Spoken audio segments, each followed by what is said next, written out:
there's a few things I wanted to talk to you guys about today. I had a kind of funny, but I had everything written down on this note card because I was talking with a friend last night and we went over a bunch of stuff, just everything in general. So here's some of the stuff we talked about. We talked about metaphor and simile in one's life and how true that is, right? You are what you consume. So one of the things that I don't necessarily think is right in the Bible is it talks about, like, it's not what goes into a man, it's what comes out of him.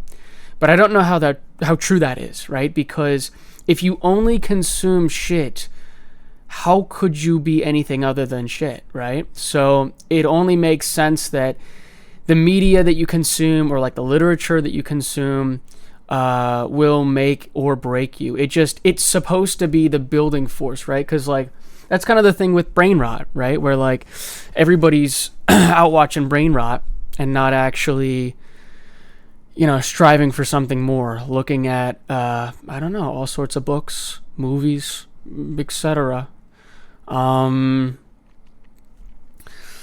Plus like using metaphor and simile when you talk, I think that's one thing that I maybe can agree with in the Bible, right? Where like, Jesus uses metaphor and simile to portray deeper thoughts that have extensive meanings, not just like, one-worded answers. Like they actually hold something. There is something more than just, just like, I don't know, I'm in pain compared to like my heart aches for justice. Like there's more of a strength to it, a strength in terms rather than just like oh, woe is me, or like a sadness to it. You know what I'm saying? A little bit deeper in context because it forces you to think, right? Like when somebody's talking, there's a lot more information that can be conveyed through metaphor and simile than just, like my day was good. My day was okay. I chopped wood. Like that's like, it just sounds like a fucking 5-year-old said. It's like I carved the I put my face to the grind or whatever it is, my nose to the grindstone and carved the wood or whatever. Like there's a little bit more of a play to it. What else was it besides it even just being like, more of like a highbrow thinking or like what you appear to others, because that's a big thing too, right? Everybody wants to like appear a certain way to others, but it should be for your own benefit. You shouldn't be trying to be like, oh, look at how stoic I am. Like, I think that's kind of gay. So don't do that. We also talked about narcissists and eye colors. So this is just me. This was just my own observation. So if you agree, you agree. If you don't, sorry. What is it with like narcissists, psychopaths, sociopaths, and their eye color, right? Like if their eyes are going to be blue, they're going to be the bluest blue you've ever fucking seen, right? So like Erica Kirk's eyes are like bluer than blue. She's got like the deep blue ring around her eye, and then on the other hand, you have narcissists with brown eyes that like literally their eyes match their pupils. Right? Like, isn't that like actually kind of scary when you look at that? You literally feel like you're staring into a fucking demon in both ways, right? Like they have this like piercing eye effect when they look at you. There's no sort of, excuse me, there's no sort of subtlety in it. Genes and personality.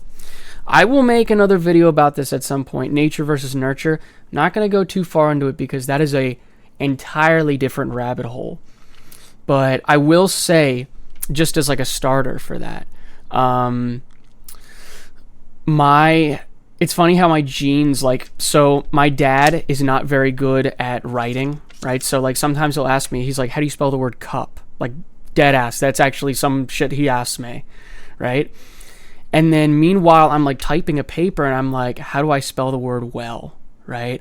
Or like, and it's funny how there's not really a whole lot of other people who have this problem. Like, it's just literally my mom, or my mom, incredible. My dad, my sister, and I. That's it. My mom doesn't have this problem.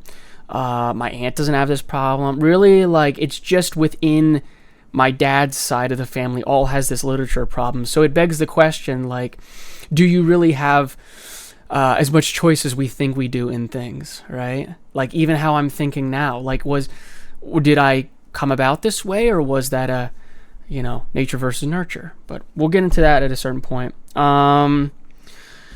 Fucking narcissists are all the same. Dude, literally, they think they're the main characters, but they're literally all the same fucking person. They just are, right? Like, my friend was telling me about a narcissist in his life, and he's like, oh, he does this, he does that.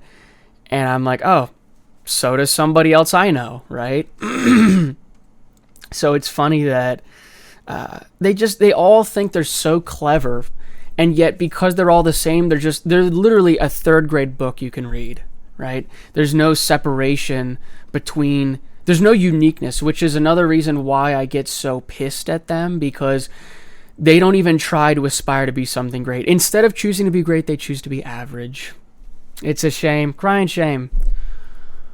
I might save this last one for another time, just because I think 6 minutes is pretty good. I mean, we kind of covered a lot about narcissists and improving your life with metaphor. So that's it.